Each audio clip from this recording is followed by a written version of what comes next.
네, 여러분 안녕하십니까? 명지대학교 이영공 교수입니다. 제가 사실은 대학교 들어가서 제일 싫어하는 과목이 경제였습니다. 왜냐하면 너무 용어가 어려워서요. 교수님들이 아주 친절하게 설명을 해주신다고 해도 가슴에 와닿질 않았었거든요. 제가 경제 방송을 맡아서 한 8년 동안 진행하면서 가장 제 나름대로 어려웠던 게 어려운 경제 용어를 쉽게 푸는 거였습니다. 마침 이 신문을 좀 쉽게 읽기라는 좋은 경제 용어 해설 코너가 있어서 제가 여러분들한테도 오늘 새로운 용어를 갖고 좀 가까이 다가가도록 하겠습니다. 수요와 공급이라는 얘기를 너무나 많이 들으실 텐데 이게 도대체 어떤 의미가 있고요. 가수요라는 건 뭐고 또 실질 수요라는 건 뭐냐. 그리고 또 책에나 신문에 보시면 수요와 공급의 법칙이라는 얘기가 나올 텐데 이걸 제가 전체적으로 아울러서 하나 말씀드리겠습니다. 이 세상의 모든 시장은요. 공급, 소위 말해서 갖다 파는 사람과 수요, 사는 사람의 만남을 마켓, 시장이다 이렇게 얘기하죠. 거기서 결정되는 중요한 가격이 우리 전체적으로 물가를 형성하게 됩니다. 따라서 공급이 당연히 많고 살려는 사람이 적게 되면 가격은 올라가게 되죠.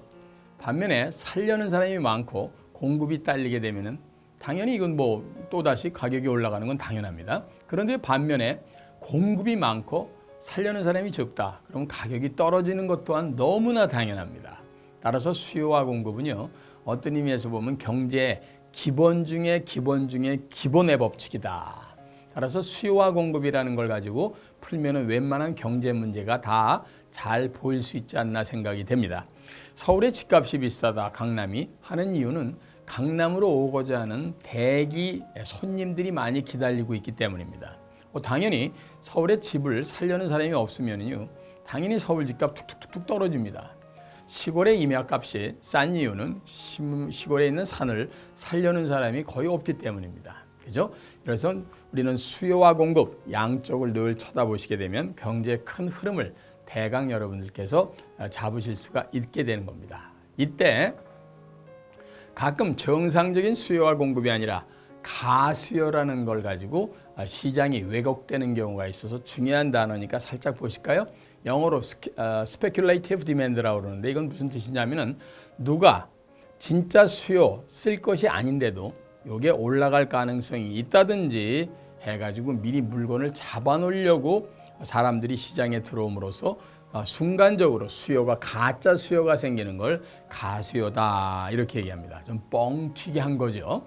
따라서 가수요에 잘못 속게 되면은 가격은 올라가 버리고요. 그 사람들이 쑥 빠져버리게 되면 가격이 떨어진다는 얘기가 되니까 가수요가 많을 때 같이 따라 들어가서 물건을 샀다가는 나중에 그 사람들이 쑥 빠져버리게 되면 물건값이 뚝 떨어져서 부동산에 폭락이 왔을 때 높은 데서 부동산을 샀다가 쌀 때 파는 격이 돼서 손해를 보는 경우가 바로 생기는 그런 케이스가 바로 가수요 때문입니다.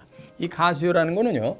미래 예측을 하는 사람들이 있어서 이건 틀림없이 올라갈 것이다 라고 생각하는 건전한 가수요가 있을 수도 있습니다. 그런데 완전 투기성으로 치고 빠지려는 사람이 있어서 가수요가 생기는 경우도 분명히 있을 겁니다. 따라서 이런 것들을 여러분들이 판단하시기 위해서는 지금 일어나고 있는 그 수요가 거품이냐 아니냐 하는 것을 판단을 늘 잘 하실 필요가 있는 이유가 바로 거기에 있습니다.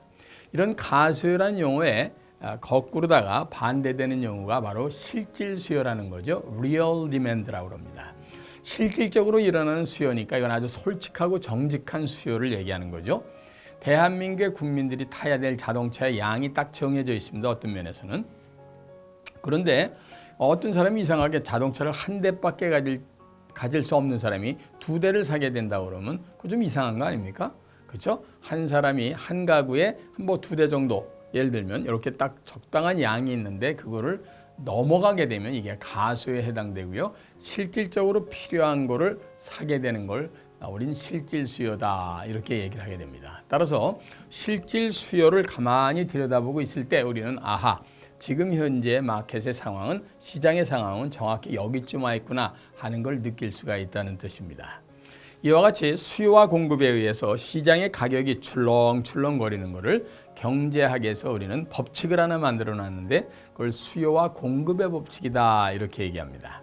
수요와 공급의 법칙은 아주 쉽게 말씀드리면 가격을 시장에 있는 가격을 떨어뜨리기 위해서는 당연히 공급을 늘리면 된다 이런 뜻이 되겠고요. 가격을 좀 올리겠다 하는 생각을 갖고 있으면 공급을 떨어뜨리면 됩니다.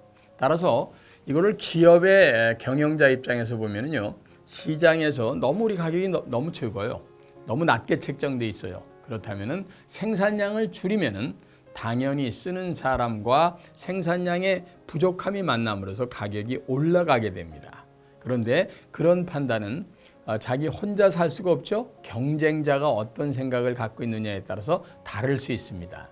어쨌든 간에 시장의 모든 가격은 수요와 공급에 의해서 철저하게 시장에서 보이지 않는 선에 의해서 잘 조정되고 있다 하는 것을 우리가 근본적으로 법칙으로 만들어낸 것을 수요와 공급의 법칙이다 하는 것이고, 이게 우리가 수학 문제 풀 때 9구단에 해당되는 경제에 있어서는 가장 기초적인 단계다 하는 걸로 여러분들이 수요와 공급을 이해하시면 될 것 같습니다.